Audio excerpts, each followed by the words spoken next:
Welcome once again to the KGNS Digital News Desk on this Wednesday, 21st day of the month. Thank you so much for watching. If you are just joining us for the first time here on the Digital News Desk, we do broadcast live around 10 in the morning, Monday through Friday, on the YouTube channel, on the KGNS YouTube channel. So if you're not subscribed, you can do that and tell others. And we're also live to the KGNS website. If you go to the Watch Now tab, we'll be on the very first tab that shows up on your screen. And we always start off with weather, and for that we go to Yolanda Villarreal joining us this morning. Yolanda, how's it going? It is going great, and good morning, and thank you for all of you that are joining our lives. Let's see how it's going to be for today here across Texas. We're going to start to see that those temperatures will be warming up. Some highs are expected to be in the 70s to 80s across Texas, and not only that, it is also going to be a windy day. Even though we do have some cold fronts by the end of this week, it's not going to be doing much of a change to our temperatures. But let's take a look at those current temperatures right now. How are they? So we do see that some are still in the 60s. 70 is our current temperature, and it's still morning, so wait for the afternoon. And also you notice that we're waking up to those cloudy skies, but as well as I mentioned, we do see that later on in the afternoon it will become mostly sunny for us, and that's going to help our temperatures increase. So for today, our highs are expected to range in the 70s and 80s, and our winds right now, they should be blowing from the southeast. Gusts up to 26 miles per hour is going to be possible for us for today, so just keep that in mind. So right now our winds are blowing from the southeast, 7 to 12 miles per hour. That's the speed of our winds this morning, but then later on, as I mentioned, it is going to be a windy day, gusts up to 26 miles per hour. So starting off this afternoon in the low 80s, those winds from the southeast, we're going to get to see more of that sun. Then for tonight, an increase of cloud coverage, so that's going to maintain our lows for today to be in the 60s. It is going to be not that warm, but we don't expect these temperatures at night. We're in the winter season, and we've been getting above normal temperatures as well are expected for the next coming week. We do see, according to the Climate Prediction Center, areas from Texas all the way into the central states, even Colorado, New Mexico, the Great Lakes, the Northeast, all the way into Florida. We're going to be getting above normal temperatures. And for us next week, starting off the week, Monday and Tuesday, our highs are expected to range in the 90s. If you plan to travel to the west, they're still going to be getting those below normal temperatures. And if you plan, or you're wondering how is it in California, because there's been multiple reports on how the weather's really bad. So for today, they should just be getting those isolated to scattered showers. For us here in Texas, no rain at all, and we're in a drought area. So this is what we could expect for the next coming days. Tomorrow, near that 90-degree, mostly sunny, not expected to be breezy. Tomorrow in the morning, there's that possibility of some patchy fog across parts of Texas. Then by Friday, we notice that drop in our temperatures. Why is that? Because Thursday night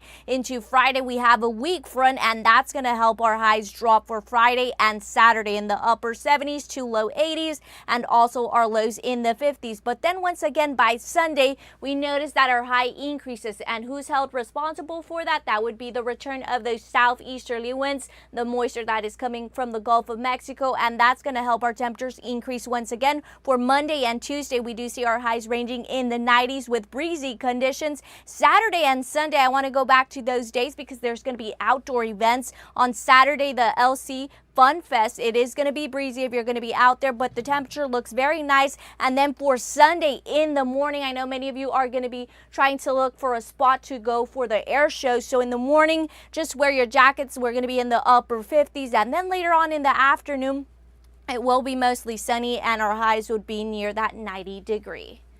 Yolanda, that's pretty warm. It is. Very warm. It's pretty warm. That's why I do keep mentioning it's a taste of summer. And what could we expect for this summer? I'll just say it's going to be brutal for us this summer. Yeah, so we're a few weeks away from daylight saving time. Yes, it's March 10th. Right, and then the last day of winter is? The last day of winter. March 19th. Yeah, okay. Oh, and also So I know. any chance we might see one more cold front? So for next week, we're just gonna, not the cold front that many of us want to get, where our highs are gonna be like in the 40s. No, we're gonna get another cold front for next week by the middle of the week. So yeah. So you said, but we're having above normal temperatures? Above normal temperatures for next week as well. So above normal temperatures technically means that we're in the winter season, and if we're getting highs in the 80s or 70s or even in the 90s, that's above normal. Yeah. Okay, for this time Yolanda, of the year. Thank you very much. I will see you on the noon show. I also wanted to mention the solar eclipse. The total solar eclipse is going to be on April 8th. So I know many people are probably going to be traveling down to Texas, and they want to know how the weather is going to be for that type of month, but I'll keep you guys updated on it. All right, I'll see you on the noon show, and if anybody wants to watch you on Telemundo, you'll be on right now at 11. Yes, I will. Right. Thanks, Yolanda. Thank you. All righty, let's go ahead and take a look at some traffic on this Wednesday mid-morning here in the Gateway City. Let me load up one of these traffic cameras and see what we have. We're going to take a look at I-35. This would be closer to the downtown area, I-35 at Garza. Things looking okay there. Just be careful as you drive around the city. We don't want to see any serious traffic accidents, and definitely don't want you involved in any type of accident. So again, just be careful out there. All right, I am going to take a break, and then when we come back, we'll take a look at that controversial new bill, SB4, that is going into effect on March the 1st here in the state of Texas. Stay with me. I'll be right back.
Welcome back to the KGNS Digital News Desk on this Wednesday morning. If you're watching on the website, had a little glitch there.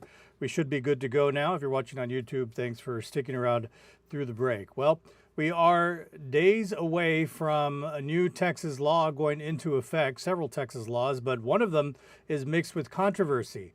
Texas Senate Bill 4, which will allow state and local police to ask people for proof of their legal status in the country. Our Lucely Garza takes a deep dive into where SB4 stands in federal court and what our local leaders are doing to prepare for it. Lucely? The back and forth continues in a federal courtroom in Austin on whether or not Texas Senate Bill 4 should become a law. This new law would allow state or local law enforcement to arrest people they suspect could have crossed the border illegally. As the legal battle continues, cities and counties are left in limbo, wondering if the law will actually go into effect. Here at home, Mayor of Laredo, Dr. Victor Treviño, saying they are waiting for the Department of Justice to make a decision before moving forward. We know that this is something that we are expecting that decision because in the first place, local police officers are not trained in federal laws.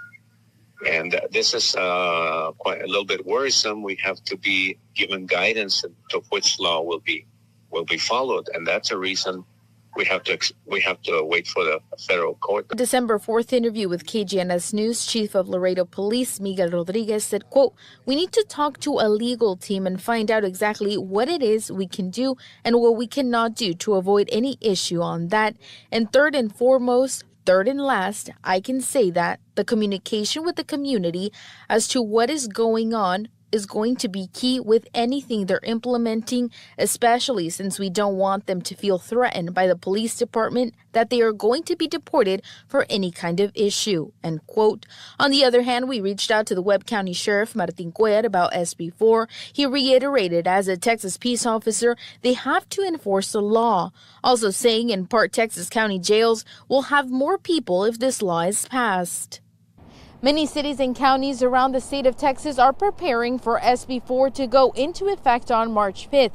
However, there is many immigration advocate groups around the state of Texas that are trying to make their voice heard before this law goes into effect. So what we're doing is we're going in border communities first. We started in El Paso 4 days ago. Now we're in Laredo. We're going to continue to Brownsville and all of these towns in the middle.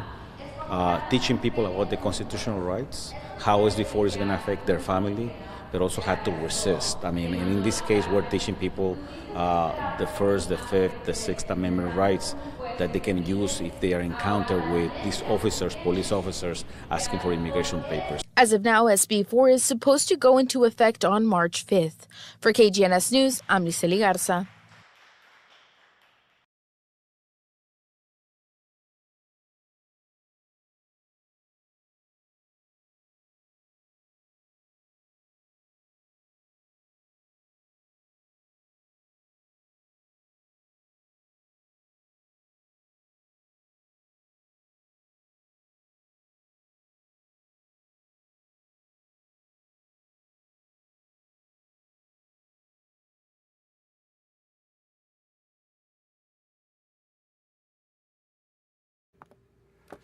Well, the driver involved in a major crash on Christmas Eve has been arrested. 28-year-old Carlos Arriaga Jr. has been charged with intoxication manslaughter with the vehicle. This stems from an accident that happened in the pre-dawn hours of Sunday, December 24th, involving 3 vehicles. According to preliminary reports, the driver of a Dodge Charger was driving in the wrong direction on Loop 20 and crashed head-on with a GMC Sierra and a Yukon. His passenger, 43-year-old Mauro Castillo III, was taken to Brooks Army Medical Center in San Antonio, where he later died. The drivers of the Yukon and Sierra did not need medical attention. And those applying for American citizenship can expect to pay higher fees. Wrong video. There we go.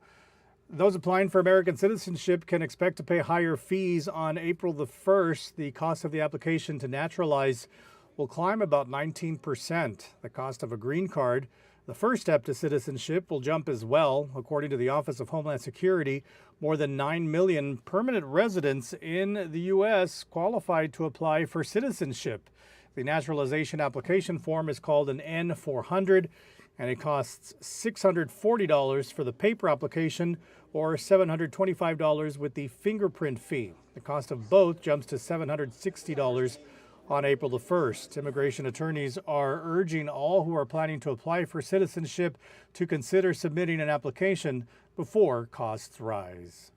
I'm going to take another quick break. When we come back, we'll take a look at the City Council meeting from last night and the status on those airport escalators.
And welcome back to the KGNS Digital News Desk. The Laredo International Airport saw around 102,000 people land in Laredo in 2023 and more than 108,000 flying out that same year. However, upon arriving to the airport, they were met with a broken escalator and a broken elevator, a situation many say was not only inconvenient but also hindered the airport's ability to gain preference among travelers. With the airport being a city-operated facility, the issue was brought up at last night's council meeting. Our Christian Del Rio was there and tells us what was discussed. Christian?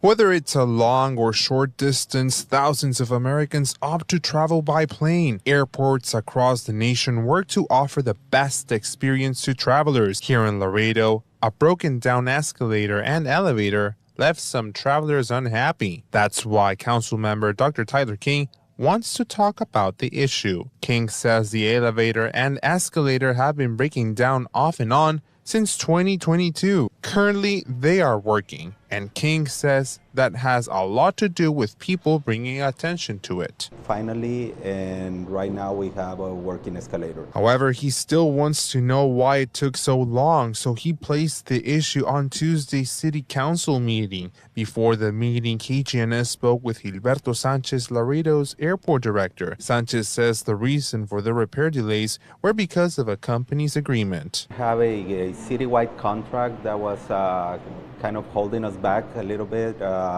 We got approval to seek another firm because the company that was maintaining our escalators was doing a very, very bad job. The company that has the contract with the city is TKE. It's a worldwide company where they're just not providing good service here in Laredo. In a span of 2 years and 88 work orders later, Sanchez says a new repair company fixed what the previous one could not do. The new company that we got is Noble. It's also based here. It's based here in Texas, and they do have local technicians, so that's a plus. It took us a couple of weeks to get all the procurement in process.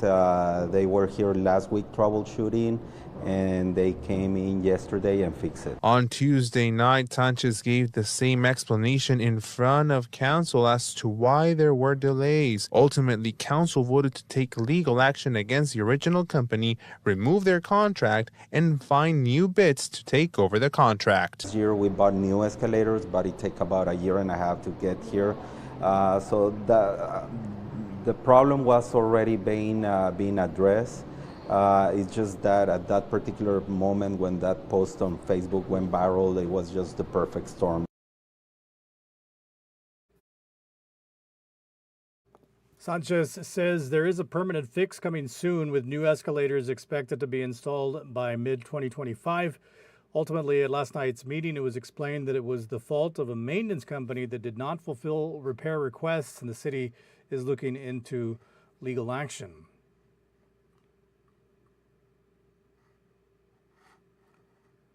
Staying with news out of the city, officials are responding to the American flag that was seen flying upside down near a plaza in central Laredo on President's Day. According to a city official, a city employee raised the flag upright after 6 in the morning, but they were notified shortly before noon that the flag was flying upside down. The city then confirming that they raise the flags every morning and bring the flags down before the end of the day. City management is looking into measures to secure city property at the Vietnam Veterans Plaza, including the flagpoles. The investigation continues into the matter. Well, yesterday was the first day of early voting. The first ballots were officially cast in the 2024 election cycle. On Tuesday morning, crowds gathered around polling sites all over town to let their voices be heard. Votes are being cast for the primary elections, which requires elections administrators to ask voters whether they want a Republican or Democratic ballot. Election officials report lines started forming at 8 in the morning when they opened up, and they remained busy throughout the day. As for the preference for Webb County voters, they say this man says what he's looking for in a candidate. Say their experience, their record in terms of what they've done for the community, and in particular how they might be able to do well in the position for which they are running as candidates.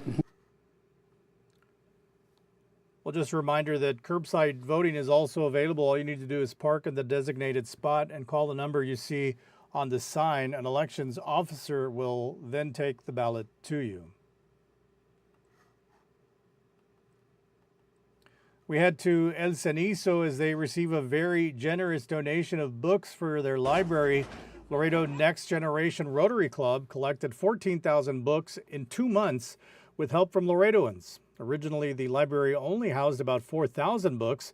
Officials say the children of El Cenizo now have thousands more books to enjoy reading. We feel as a organization that these type of experiences and opportunities shouldn't be limited only to children that live in bigger cities. They should definitely be afforded to all children, because we feel like this area is really important for opening up your world, new experiences, because everything we learn, right, about different countries, different cultures, different languages even, or different worlds, comes from reading a book.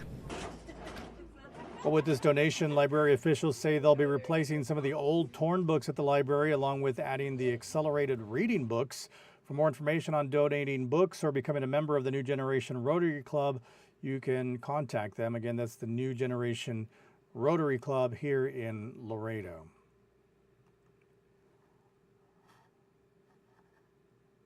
La Posada Hotel Zaragoza Ballroom will play host to Laredo Fair's Art Showcase tomorrow. On Thursday, it'll feature over 200 art pieces provided by elementary, middle, and high school students. Non-placing art pieces will be available for purchase that evening, where proceeds will go to a good cause. All this benefits the Laredo International Fair and Exposition.